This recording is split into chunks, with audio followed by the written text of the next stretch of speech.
Trolley முள்ளத்தல்லையா trolley மாதிரி இல்ல ரயில் ஓடுற மாதிரி இருக்கு. அந்த பக்கம் போலீஸ். யோ அந்த பொண்ணுக்கு லைட் பத்தாதப்பா. எல்லா லைட்டுமே அந்த பொண்ணுக்கு தான் சார் போட்டிருக்கு. இன்னும் வேணா போய் தான் எடுத்துட்டு வரணும். யோ ஃபர்ஸ்ட்ல எல்லாரும் இருக்கிற மாதிரி ஒய்டா வச்சுக்க சொல்லு. முதல் ஆள் பேச ஆரம்பிச்சோன்னே ஸ்லோவா ஜூம் பண்ண சொல்லு. ஃபைனலா 5 பேரா சார்? ஆமா ஓகே சார். நீங்க இந்த ஆடு மாடு கோழி அட்மாஸ்பியர் எல்லாம் ரெடி பண்ணிக்கோங்க சார். ரெடியா இருக்கு. பின்னதுக்கு போட இந்த ஆடெல்லாம் முடிச்சு கீழ விடு. சார் டைரக்ட் தானே சார் சொன்னாரு. போய் இப்போ நான் லட்சுமிகாந்தன். Good morning. சரி விடுங்க. வணக்கம் வணக்கம். முதல்ல நீங்க டயலாக் பேசுறீங்க, அதுக்கப்புறம் நீ பேசுறமா. ரெண்டாவது டயலாக் நீங்க பேசுறீங்க, அதுக்கப்புறம் மறுபடியும் உனக்கு இன்னொரு டயலாக் இருக்குமா? ஏய் கசகசன்னு பேசினா அப்படியே டயலாக் சொல்லி கொடுக்கறான்ல. சும்மா இருங்க. கரெக்ட்டா அவங்க டயலாக் செக் பண்ணிக்கோங்க. பாத்து. டயலாக் முதல்ல பேசு. கண்ணனே வாங்க வாங்க சீக்கிரம் வாங்க. ஏய் மறக்காம படிங்க. என்ன சார் ரெடியா? ஐயோ இதெல்லாம் பொண்டாட்டியா? ரெடியான ரெடிங்க இருக்கு. கேமராப்பா கொஞ்சம் ஃபோக்கஸ் எல்லாம் பண்ண வேண்டாம். வருஷம் பூரா இதே பண்ணிட்டு இருங்க. உன் டைரக்டர் மட்டும் வருஷம் பூரா படம் எடுக்குது இல்ல? எக்ஸ்கியூஸ் மீ சார், கதை எழுதுறேன். நான் கனையாழி பத்திரிக்கையில இருந்து வரேன். டைரக்டர் பாக்யராஜ் சார் கொஞ்சம் பேட்டி எடுக்கணும். கொஞ்சம் சேர்ல உட்காருங்க. இந்த ஷாட் முடிஞ்சான்னு கூப்பிடுறேன். பரவாயில்ல சார் நிக்கிறேன். என்ன சார் ரெடியா? Ready ready. Shot ready sir. இரியா டயலாக் பேசிட்டாங்கல்ல, சும்மா தொண ரெடி ரெடின்னு இருக்கேன். அண்ணே போதுனே, ஒரு 4 தடவை பேசினா கரெக்டா வந்துரும். சும்மா எவ்வளவு தடவை தான் பாத்துட்டே இருப்பீங்க? அம்மா ஆமா வந்து நில்லுமா. கிளிசரின் போட்டுக்கோ. இத பாருங்க, நீங்க எல்லாம் இங்க தான் பாத்துட்டு இருக்கீங்க. யாரும் சிரிச்சு வீட்டு நாய் பேசிட்டு கூடாது. புரியுதா? ரெடியா சார்? யோ பின்னால அட்மாஸ்பியர்ல ரெடியா? Ready sir. நான் யாரப்பாங்க ஃபீல்ல அல்ப வெளியில. ரெடி நான் கரை மாட்டிட்டு இருக்கேன். கரடி ஜூம் ஞாபகப்படுத்து. ரெடி ரெடி டயலாக் எல்லாம் ரெடியா? Ready sir. Ready start sound. 32/1 take 1. Action. இப்படி முக்கி அழுதுகிட்டு இருந்தா பிரயோஜனம் இல்ல. வாயை திறந்து பதில் சொல்லமா. சோளக்காட்டுக்குள்ள நானும் அவரு பேசிட்டு இருந்தது உண்மைதான். ஆனா அங்க சத்தியமா எந்த தப்பு நடக்கல. என்னையா இது?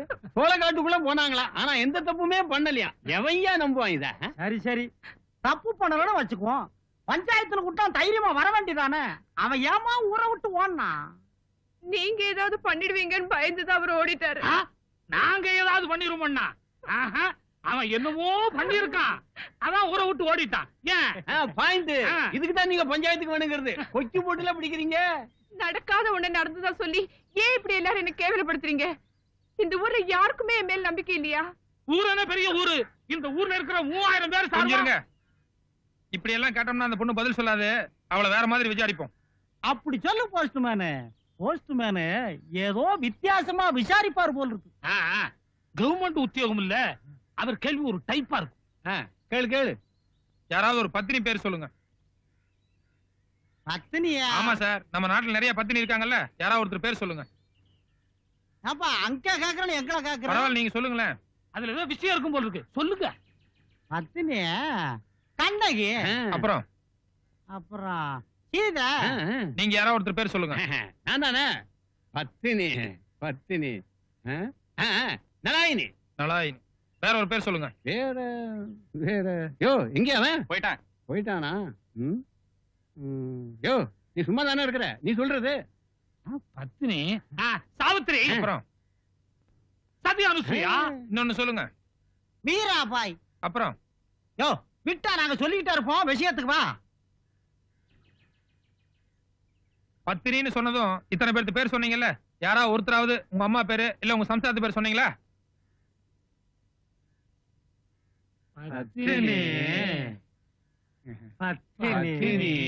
ஆமா ஐயா பத்தினி தான். ஏன் உங்க அம்மா பத்தினி இல்லையா? இல்ல உங்க சம்சாரம் பத்தினி இல்லையா? என்னத்த வந்து போய் உங்க அம்மா மேலயும் உங்க சம்சாரத்து மேலயுமே உங்களுக்கு நம்பிக்கை இல்ல. அப்புறம் அந்த பொண்ணு சொல்றதை எப்படி நம்ப போறீங்க? நீ போமா. மீனாட்சி அம்மா, பத்தினின்னு சொன்னது உங்க வீட்டுக்காரரு யாரோ ஒருத்தி பேர் சொல்றாரு அப்படின்னா நீங்க என்ன அர்த்தம்? அதானே ஐயா 30 வருஷமா அவன் கூட நான் பொண்டாட்டியா வாழ்ந்துகிட்டு இருக்கேன். பத்தினின்னு சொன்னதும் டக்குன்னு என் பேரை சொல்ல வேண்டியதானே. அது யார்? என் மீனாபாய். அவராவது ஒரு பொண்டாட்டிக்காரரு பரவாயில்ல. நீ கிட்ட கேட்டுக்க நாங்க 2 பேர் பத்தாதுன்னு 3ஆவது சாவித்திரி வேறையா? அவனை இங்கே வச்சிருக்க பாய போடும் போது மட்டும் 10 தடவை பங்கஜம் பங்கஜம்ங்கிறது பஞ்சாயத்துக்கு வந்தா நலா தாயினியா? யார் அவன்? எங்க இருக்கான்? இத முதல்லயே சொல்லிருக்கலாம்ல. வணக்கம் சார், ரொம்ப காமெடியா இருக்கு. வணக்கம், உட்காருங்க. அதனால போனவா சொல்லு. இன்னும் நிறைய ஷாட் இருக்கு. ஷாட் போட்டு முடிச்சீங்கன்னா சௌரியமா இருக்கும். சீக்கிரம் முடிச்சிடுறேன். பாபு, குடிக்கிறது ஏதாவது கொண்டு வர சொல்லு. யோ இளமுருக சார். அடுத்த ஷாட் க்ளோஸ் அப் லைட் பண்ணி சொல்லு. யார் க்ளோஸ் அப் சார்? பெரியமான லைக் சொல்லு. போயோ அசிஸ்டன்ட் நம்மள மாதிரியே இருக்கீங்க. சொல்லுங்க. ராதாங்கிற பொண்ணு கெடுக்கப்பட்டதா கோர்ட்ல கேஸ் போட்டிருக்கு. அது ஊர் பூரா பிரபலம் அடைஞ்சிருக்கு. நீங்களும் அதை பத்திரிகையில எல்லாம் படிச்சிருப்பீங்கன்னு நினைக்கிறேன். அத பத்தி உங்க அபிப்பிராயம் என்னன்னு தெரிஞ்சுக்கலாமா? நம்ம நாட்டுல பொம்பளைகளுக்கு சோதனை வர்றது இன்னைக்கு ஒண்ணும் புதுசு கிடையாது. ராமாயணத்துல ராமரு சீதை மேல சந்தேகப்பட்டு நெருப்புல குதிக்க சொன்னாரு. மகாபாரதத்துல புருஷமார்களே பொண்டாட்டி அடமான வச்சு சீட்டாடி விட்டாங்க. சீட்டாடி இல்ல சார், பகடை. சரி, எப்படியோ ஒரு அப்படி விட்டாங்க. அந்த மாதிரி ராதாவை இன்னைக்கு ஒருத்தர் ஏமாத்துறது ஒரு சாதாரண விஷயம் தான். ஆனா அதுக்காக அந்த பொண்ணு கோர்ட்டுக்கு போயிருக்கு பாருங்க. உண்மையிலேயே அது பாராட்டப்பட வேண்டிய சமாச்சாரம். சீக்கிரம் ரெடி பண்ணுங்க. ராதா கோர்ட்டுக்கு போனது பாராட்டப்பட வேண்டிய அளவுக்கு அப்படி என்ன சார் பெரிய சமாச்சாரம்? என்னம்மா இது, நீ ஒரு பொம்பளையா இருந்துட்டு இப்படி எல்லாம் கேக்குற? ராதா நினைச்சிருந்தா தான் கர்ப்பமானதை மறைச்சிட்டு வேற யாரையா கல்யாணம் பண்ணிட்டு போயிருக்கலாம். ஆனா தனக்கு நேர்ந்த அவமானமும் பாதிப்பும் அடுத்த பொம்பளைகளுக்கு வரக்கூடாதுங்கிறதுக்காகவும் அடுத்த ஆம்பளைகளுக்கெல்லாம் இது ஒரு பாடமா இருக்கட்டும்ங்கிறதுக்காக தான் கோர்ட்டுக்கு போயிருக்கா. அப்ப அது பாராட்டப்பட வேண்டிய சமாச்சாரம் இல்லையா? சோ உங்களை பொறுத்த வரைக்கும் இந்த கேஸ்ல ராதாவுக்கு தான் வெற்றி கிடைக்கணுங்கிறது உங்க அபிப்பிராயம் இல்லையா? ராதாவுக்கு வெற்றிங்கிறது இந்த கேஸோட தீர்ப்பை மட்டும் வச்சு அது கிடைச்சிட போறதில்ல. என்னைக்காவது ஒரு நாள் அந்த ராஜா திருந்தி இவகிட்ட மன்னிப்பு கேட்டு மனைவியை ஏத்துக்கணும். அன்னைக்குதான் உண்மையிலேயே அவ ஜெயிச்ச மாதிரி. சார், நான் உனக்கு கேக்குறேன், தப்பா நினைச்சுக்க மாட்டீங்களே? நான் பொதுவாவே யாரையும் தப்பா நினைக்கிறது இல்ல. அதுல நீங்க பத்திரிக்காரங்க அப்புறம் கசமுசன்னு ஏதாவது எழுதுவீங்க. இஷ்டம் போல கேளுங்க. அபிப்பிராயம் சொல்றதுன்னா யாராவது ஒருத்தர் பக்கம் தான் சொல்லணும். முதல்ல நான் கேட்கும்போது ராதாவை பாராட்டினீங்க. கடைசியா நான் கேட்கும்போது ராஜா திரும்பி ராதாவை கல்யாணம் பண்ணிக்கணும்னு சொல்றீங்க. யாராவது ஒருத்தர் பக்கம் சப்போர்ட் பண்ணுங்க சார். நியாயமான கேள்விதான். அம்மா, பூட்டும் சாமியும் தனித்தனியா இருந்தா யாருக்கு புண்ணியம்? அது ரெண்டும் ஒன்னா சேர்ந்தா தானே வீட்டுக்கு பாதுகாப்பு. ராதாவுக்கா இல்லைனாலும் அவ வயித்துல ஒரு குழந்தை இருக்கு. நாளைக்கு அதுக்கு ஒரு அப்பா பேர் அவசியமா தேவைப்படுது. அதுக்காக தான் அவங்க ரெண்டு பேரும் ஒன்னா சேரணும்னு ஆசைப்படுறேன். ஓகே சார், இந்த கேஸ் சம்பந்தமா நீங்க வேற ஏதாவது சொல்ல நினைக்கிறீங்களா? வேற கொஞ்சம் செக்ஸியா இருக்கும், பரவாயில்லையா? பரவாயில்ல, சொல்லுங்க சார். கட்டி பிடிக்கும் போது சார், கட்டி பிடிக்கும் போது ஆம்பளையும் பொம்பளையும் ஒன்னா சேர்ந்தா கட்டி பிடிக்கிறோம். ஆனா கற்புங்கிற கட்டுப்பாடு வரும்போது ஆம்பளை மட்டும் தனியா காணாம போயிடுறான். என்னைக்கு அந்த கட்டுப்பாட்டுக்குள்ள ஆம்பளை வந்து சேரானோ அன்னைக்குதான் அந்த பிரச்சனை தீரும். என்ன சார் இது இவ்வளவு அழகான மேட்டர், இது போய் செக்ஸ்ன்னு சொல்றீங்களே? செக்ஸும் ஒரு அழகான மேட்டர் தான்மா. ஆனா அதை நம்ம இன்னும் சரியா புரிஞ்சுக்க.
நன்றி.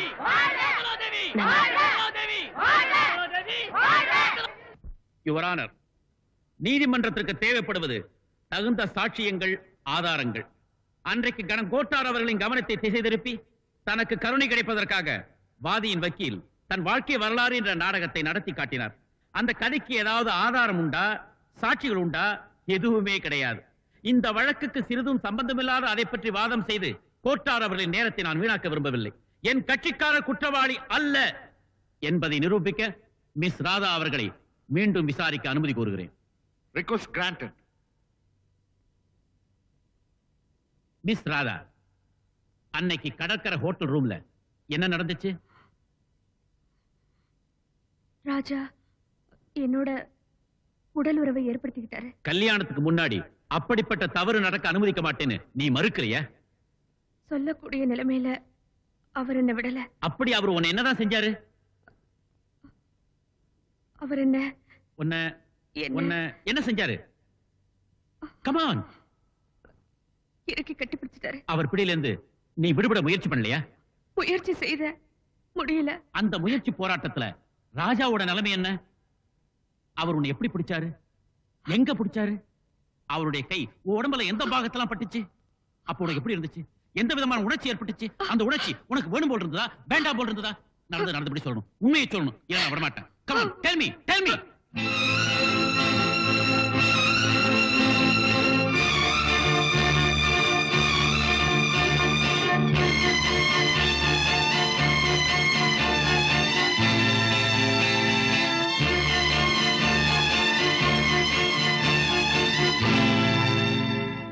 யுவர் ஆனர், நிறைந்த நீதிமன்றத்தில் ஒரு இளம் பெண்ணிடம் ஈவு இரக்கமில்லாமல் ஒரு அட்வொகேட் அருவருக்கும்படியான ஆபாச கேள்விகளை கேட்பதை நான் மறுக்கிறேன். இது என் கட்சிக்காரருக்கு பெருத்த அவமானம். வழக்கு என்று வந்து கூண்டில் ஏறி நின்று விட்டால் வக்கீல் கேட்கும் கேள்விகளுக்கு பதில் கூறித்தான் ஆக வேண்டும். நான் கேட்பது மிக முக்கியமான கேள்விகள்.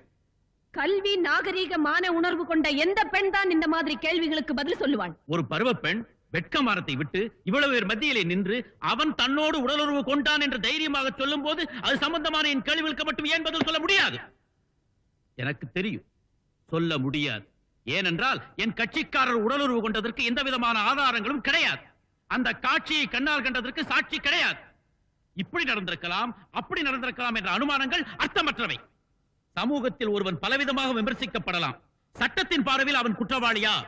வாதிக்கு கொடுமை இழைக்கப்பட்டால் அந்த குற்றத்தை நிரூபிக்க தேவைப்படுவது கடிதங்கள், புகைப்படங்கள், தடயங்கள், தகுந்த ஆதாரங்களை தவிர ஜோடிக்கப்பட்ட கதைகள் அல்ல. தகுந்த சாட்சியங்கள் தாக்கல் செய்யப்படாத வரையில் சட்டத்தின் நேர் பார்வையில் என் கட்சிக்காரர் குற்றவாளி அல்ல அல்ல. That's all, Your Honor. Your Honor, mister தயாநிதியை நான் சில கேள்விகள் கேட்க விரும்புகிறேன். Yes, proceed.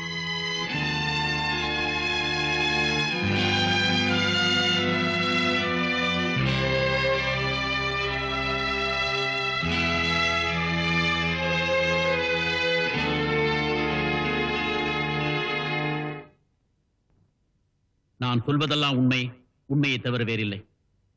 மிஸ்டர் தயாநிதி, உங்களுக்கு திருமணமாகி எத்தனை ஆண்டுகளாகின்றன? 23 ஆண்டுகள். உங்கள் மனைவியின் பெயர்? திருமதி பத்மாவதி. எத்தனை குழந்தைகள்? ஒரே ஒரு மகன். பெயர்? ராஜா. அதோ அந்த குற்றவாளி தானே? குற்றவாளி என்பது தவறு.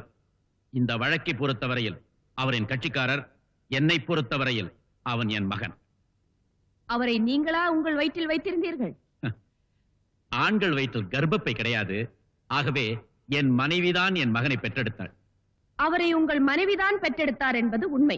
ஆனால் அவர் உங்கள் மகன் தான் என்பதற்கு என்ன ஆதாரம்? What nonsense you are talking? Don't lose your sense in the court. Mister Dayanidhi, ராஜாவை உங்கள் மனைவிதான் பெற்றெடுத்தார் என்பதை நான் மறுக்கவில்லை. ஆனால் ராஜாவுக்கு நீங்கள் தான் தந்தை என்பதற்கும் உங்கள் மனைவியோடு நீங்கள் கொண்ட உடலுறவின் காரணமாகத்தான் அவர் உருவானார் என்பதற்கும் யார் சாட்சி? என்ன ஆதாரம்? கடிதங்கள், புகைப்படங்கள், எக்ஸெட்ரா எக்ஸெட்ரா ஏதாவது வைத்திருக்கிறீர்களா? இந்த கேள்வியை என் மனைவியிடமே கேட்கலாம். எந்த மனைவியின் தன் கணவனுக்கு பாதகமாக பதில் சொல்ல மாட்டாள். இந்த உண்மை தெரியாதா உங்களுக்கு? You are insulting me. Don't lose your temper. Mister Dayanidhi, இப்பொழுது நீங்கள் சாட்சியாக நிற்கிறீர்கள். வழக்கு என்று வந்து கூண்டிலே ஏறி நின்றுவிட்டால் வக்கீல் கேட்கும் கேள்விகளுக்கு பதில் சொல்லித்தான் ஆக வேண்டும். என் கேள்விக்கு நீங்கள் மட்டுமல்ல, எந்த கணவராலும் பதில் சொல்ல முடியாது. யுவர் ஆனர், தான் பெற்ற குழந்தைக்கு தகப்பன் யார் என்பதை ஒரு தாயால் மட்டுமே நிர்ணயிக்க முடிகிறது. அந்த தாய் சொல்லித்தான் பிள்ளைக்கு அப்பாவை தெரிகிறது. கணவன் என்ற ஆணுக்கும் மனைவி என்ற பெண்ணுக்கும் நடக்கின்ற உடலுறவுக்கு அவர்களை தவிர வேறு சாட்சி இல்லை. மனித சிருஷ்டியில் ஆணுக்கு பெண்ணும் பெண்ணுக்கு ஆணுமே சாட்சி. இதில் யார் ஒருவர் பொய் சொன்னாலும் உண்மையை சொன்னாலும் அதை நிரூபிக்க ஆதாரங்கள் இல்லை. மிஸ்டர் தயாநிதி, உங்கள் மகன் ராதாவோடு உடலுறவு கொண்டதற்கான சாட்சியங்கள் கேட்டீர்களே, ராஜா உங்களுக்கு பிறந்த மகன் தான் என்பதற்கு நான் கேட்ட சாட்சியங்கள் எங்கே? எங்கே கொடுக்க முடிந்ததா உங்களால்? ஆனால் ராஜா ராதாவோடு உடலுறவு கொண்டது உண்மை என்பதை நிரூபிக்க நான் கொடுக்கும் சாட்சியம் இதோ.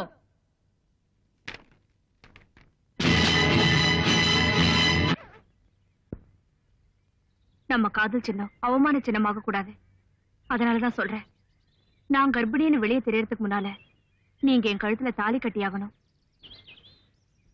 தான் பிள்ளை ஒரு கர்ப்பிணி கல்யாணம் செய்துக்கிறத எந்த அப்பா அம்மா தான் சம்மதிப்பாங்க? உங்க அப்பா அம்மா சம்மதத்தோடய என்ன காதலிச்சீங்க? கல்யாணம் பண்ணிக்குவீங்கன்னு நம்பித்தானே உங்க ஆசைக்கு நான் சம்மதிச்சேன். அப்போ என்னென்ன பொய் சொன்னீங்க? ராதா, காதல்ங்கிறது ஒரு விதமான பசி. அது அடங்குறதுக்கு அதை இதை சொல்லித்தானே தொலைக்க வேண்டியிருக்கு. அதெல்லாம் உண்மையாயிடுவேன். ஒண்ணு மட்டும் மறுக்க முடியாத உண்மை, என் கர்ப்பத்துக்கு காரணகர்த்தா நீங்கதான். அது எனக்கும் உனக்கும் மட்டும் தானே தெரியும், உலகத்துக்கு தெரியாதே. தெய்வத்துக்கு தெரியுமே. அந்த தெய்வம் வந்து சாட்சி சொல்ல போதா? அப்போ மனசாட்சி? மண்ணாங்கட்டி. இத பார், உன் கர்ப்பத்துக்கு நான் தான் காரணம்னு உன்னால நிரூபிக்க முடியுமா? அப்படியே நீ அதை வெளியில சொன்னாலும் எனக்கு எதுவுமே தெரியாதுன்னு கற்பூரத்தை அணைச்சு சத்தியம் பண்ணிடுவேன். அதனால உன் நிலைமை இன்னும் மோசமாயிடும். ஜாக்கிரதை. இப்போ என் வயித்துல இருக்கிற குழந்தைக்கு வழி அழிச்சிடு. It's very easy and simple. அப்படி சொல்லலாமா? அது உங்க குழந்தை இல்லையா? அப்படி பார்க்க போனா எத்தனையோ குழந்தைகளுக்கு நான் அப்பாவாயிருக்கணும். வரட்டு மாடிய அப்பாவி பொண்ணே. பாய்.